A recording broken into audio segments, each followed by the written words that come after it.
BNP আমার petro Bangla চাই, জামাত আমার স্বরাষ্ট্রমন্ত্রী চাই, এনসিপি আমার কাছে জনপ্রশাসন চাই, বলে দেন। ধরেন আপনি বলে দিচ্ছেন, করবে কি? মারবে। আপনি এমনি একদিন মরে যাবেন, আজীবন বাঁচবেন। একটা সংস্কার আপনি করতে পারেন নাই। যেই দলই ক্ষমতায় আসবে ওয়াদা করতে হবে ৭২-এর সংবিধানকে বাতিল করতে হবে। যারা ক্ষমতাহীন কিন্তু জনতার জবানে কথা বলি, তারা এই নির্বাচন বয়কটের ডাক দিব।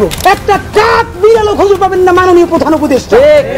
আপনি নির্বাচনের কথা বলছেন, আমরা খুশি হয়েছি, কিন্তু ইতিহাসের স্মরণীয় নির্বাচন করার রোডম্যাপ কোথায়?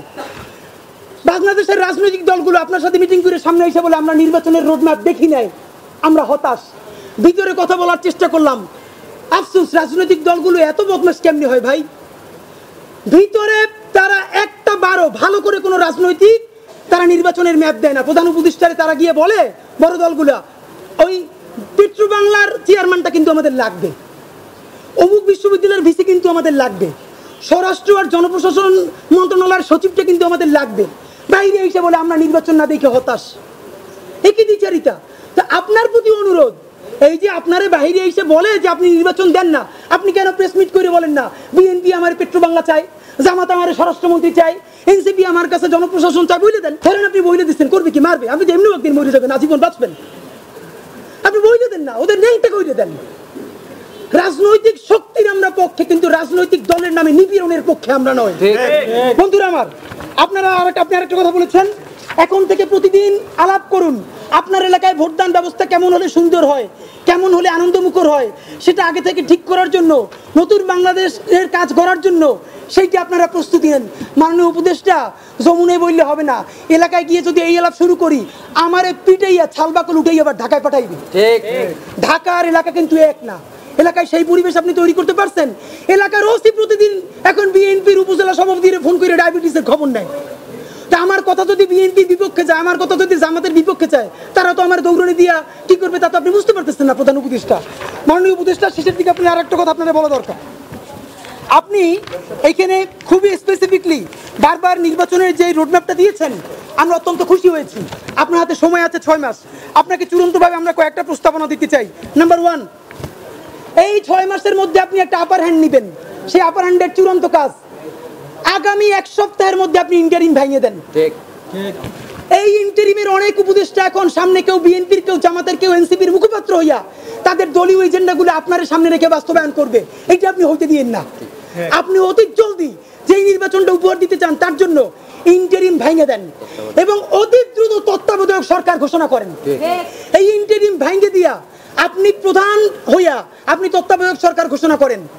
আগামী 6 মাস মাননীয় প্রধান উপদেষ্টা, এটা অনেক অনেক বেশি ইনাফ, মোর দ্যান ইনাফ এই দেশে পাল্টাই দেওয়ার জন্য। আপনি কিছু বিপ্লবী সিদ্ধান্ত নেন। সেই বিপ্লবী সিদ্ধান্তের মধ্যে আপনি 1 নম্বরে বলেন যে এই দলই ক্ষমতায় আসবে ওয়াদা করতে হবে ৭২-এর সংবিধানকে বাতিল করতে হবে। যেই ৭২-এর সংবিধানের মধ্য দিয়ে বাকশাল হয়েছে, বিচারিক হত্যাকাণ্ড হয়েছে, সেই সংবিধানকে নতুন সংসদে বাতিল করে জুলাইয়ের ঘোষণাপত্রের আলোকে এবং জুলাইয়ের সনদের আলোকে নতুন সংবিধান রচনা করতে হবে। নাম্বার 2, প্রতিনিধিত্বশীল স্বাধীন পুলিশ কমিশন গঠন করতে হবে। আমরা বলেছি শুধু পুলিশ কমিশন না, কারণ এই পুলিশ যদি জানে আগামীতে বিএনপি ক্ষমতায় আসবে, জামাত ক্ষমতায় আসবে, সে হোমওয়ার্ক কইরা প্রত্যেকটা কেন্দ্র দখল করে ব্যালট ভরে দিবে, কারণ সে জানে তাহলে তার পোস্টিংটা ভালো হবে। সুতরাং আমরা চাই একটা প্রতিনিধিত্বশীল স্বাধীন পুলিশ কমিশন। এটা যদি 10 জনের মেম্বার হয়, 2 জন বিরোধী দল থেকে থাকবে, 2 জন বিশ্ববিদ্যালয়ের শিক্ষক থাকবে, 1 জন শহীদ পরিবার থেকে থাকতে পারে, এই পুরো সরকার থেকে থাকবে 5 জন, বাকি 5 জন অন্য স্টেট থেকে। যদি সেটা হয় তাহলে ন্যূনতম তাকে কিন্তু একটা কন্ট্রোল করা যাবে। নাম্বার 2, আপনি ন্যূনতম জুডিশিয়াল রিফর্ম না করে আপনি কিসের নির্বাচন দিচ্ছেন? এই যে নির্বাচনে খুন হবে প্রচুর, সেই খুনগুলো নিয়ে তো মামলা হবে। আমরা এই যে আসিফ মাহমুদ বনাম ইশরাক হোসেনের যে ক্যাচাল, সেই ক্যাচালে দেখলাম আদালত পর্যন্ত স্বীকার করতেছে যে এই ব্যাপারে রায় দেওয়ার উপরে তার উপরে চাপ ছিল। কোনো রাজনৈতিক দল ক্ষমতায় নাই, সেই অবস্থায়ও যদি আদালত বলে যে এই রায় দেওয়া তার উপরে চাপ ছিল, যখন রাজনৈতিক দল থাকবে তখন তো চাপ লাগবে না, তখন আইন মন্ত্রণালয় দিয়ে লিখে পাঠাবে, সে শুধু সাইন করে দিবে।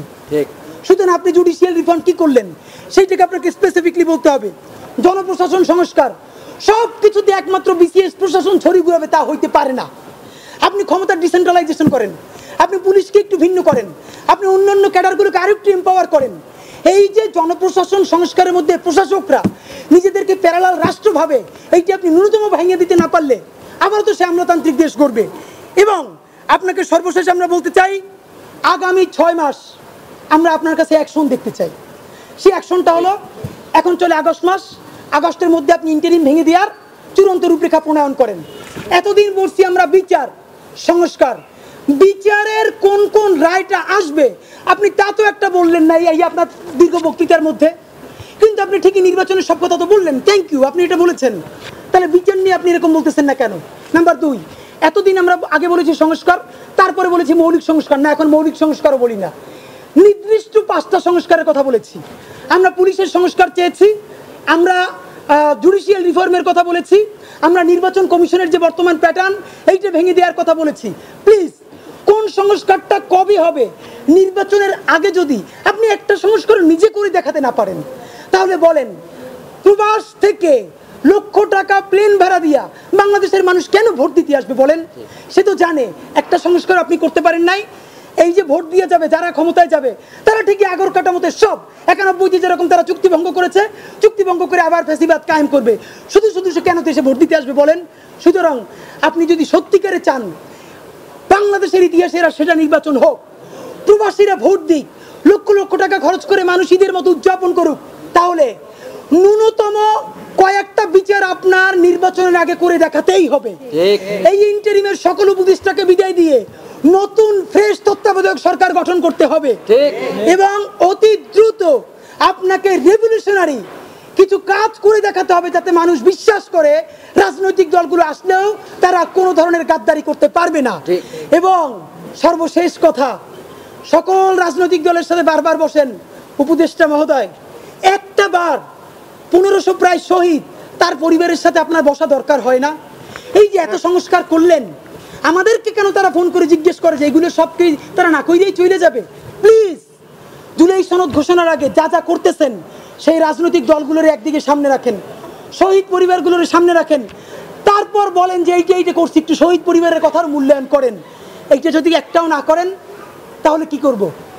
এই সরকার দুর্বল হয় সেটা করব না, আমরা নির্বাচনের বিরুদ্ধেও দাঁড়াবো না, তাইলে আবার বলবে আমরা গণতন্ত্র চাই না। আমরা যারা ক্ষমতাহীন কিন্তু জনতার জবানে কথা বলি, তারা এই নির্বাচন বয়কটের ডাক দিব। তখন একমাত্র যারা ক্ষমতায় এসে দুর্নীতি করবে সেই 20% মানুষ ছাড়া আপনি কোন কেন্দ্রে একটা কাক বিড়ালও খুঁজে পাবেন না। মাননীয় প্রধান উপদেষ্টা, জনতা শক্তিশালী না ক্ষমতা শক্তিশালী, আপনি যদি সেটা চ্যালেঞ্জ হিসেবে নিতে চান তাহলে কোনো সংস্কার ছাড়া নির্বাচন দিতে পারেন, কিন্তু শত শত যে লাশ তারা ফালাবে সেই দায়ও আপনার নেওয়া লাগবে। মাননীয় প্রধান উপদেষ্টা, আপনারে আমরা ভালোবাসি জুলাইয়ের জন্য, আপনি প্লিজ তাদের বন্দুক আপনার কাঁধে নিয়ে আপনি বিদায় নিয়েন না, আপনি জুলাইয়ের বন্দুকটা হাতে নেন। রাজনৈতিক দল আর্মিরে ডাইকে বলেন যদি আমার হেল্প করেন করেন, নইলে যা যা করছেন সব বইলে আমি বিদেশ চলে যাব। যেই বাংলাদেশ জুলাই অর্জন করছে সেই জুলাই আবার তাদের বিরুদ্ধে রক্ত দিয়া ইনশাল্লাহ ইনসাফের বাংলাদেশ গড়বেই।